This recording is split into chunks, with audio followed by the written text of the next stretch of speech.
ایک ڈاکٹر صاحب تھے اور وہ پورے ملک کے مشہور و معروف ڈاکٹر تھے. ان کے پاس چیک اپ کروانے کے لیے، مشورہ لینے کے لیے بڑی دیر تک انتظار کرنا پڑتا تھا، لیٹ اپوائنٹمنٹس ملتے تھے. ان کی اس اپنے ملک میں بڑی شہرت تھی. اب ملک نے یہ طے کیا کہ فلاں ڈاکٹرز کو بلایا جائے، پوری دنیا کے بڑے بڑے لوگوں کو بلایا جائے اور اس ڈاکٹر کو سرٹیفکیٹ اور بڑی تعظیم سے نوازا جائے. یہ سوچ کر ڈاکٹر بڑا خوش ہوا کہ آج مجھے یہ موقع مل رہا ہے کہ دنیا کے کئی لوگوں کے سامنے میری تعظیم ہوگی اور مجھے جناب ایک اعزاز سے نوازا جائے گا. ڈاکٹر صاحب نے فلائٹ بک کی، دوسرے دن سیمینار تھا. فلائٹ بک کر کے جب وہ جہاز میں بیٹھے تو جہاز اڑنے کے بعد اعلان ہوا کہ جہاز میں کوئی فنی خرابی ہو گئی ہے اور قریبی ایئرپورٹ پہ جہاز کو اتار لیا گیا.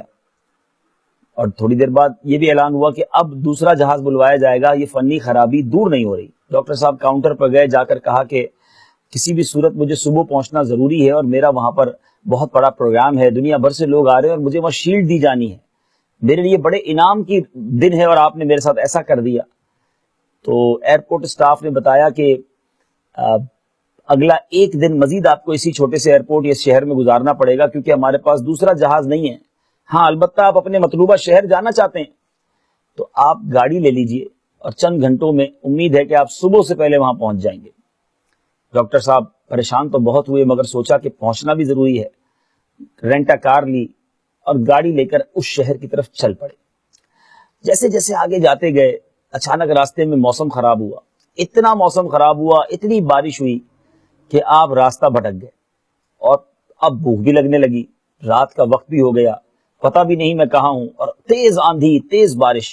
ایک طرف وہ انعامات، وہ پلاننگز، وہ محسوسات تھے، دوسری طرف یہ بھی غصہ تھا کہ نہ جانے میں کہاں آ گیا. اب بھوک بھی ستانے لگی. آخر کار ڈاکٹر صاحب نے ایک چھوٹا سا گھر دیکھا اور اس کا دروازہ کھٹکھٹایا. ایک بوڑھی عورت باہر آئی.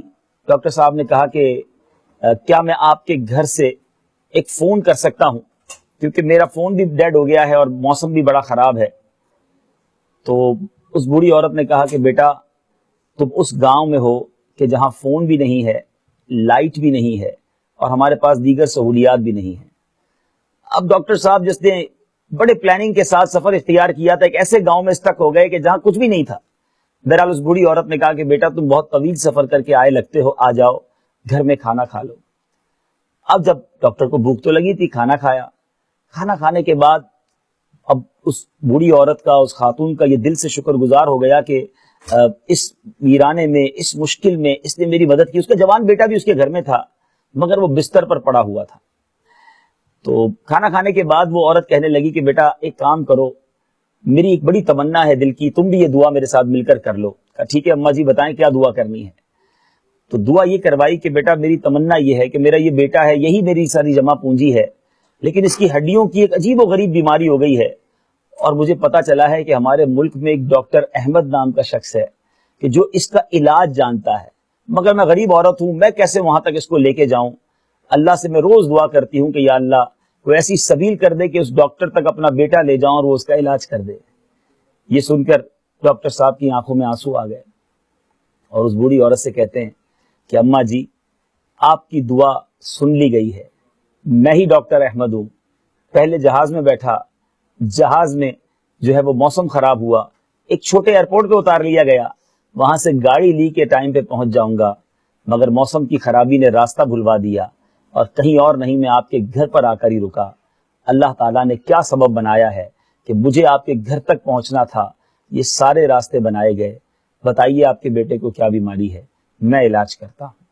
اے پردے میں رہ کر سننے والی اسلامی بہنوں، بظاہر تو یہ ایک سٹوری ہے، میں نے کتاب میں پڑھی، لیکن اس کے پیچھے جو راز ہے، اس کے پیچھے جو میسج ہے وہ کتنا شاندار ہے کہ انسان دعا کرے، اپنے رب کو پکارے تو کیسے غیب سے راستے بنتے ہیں، کیسے مشکلیں آسان ہوتی ہیں.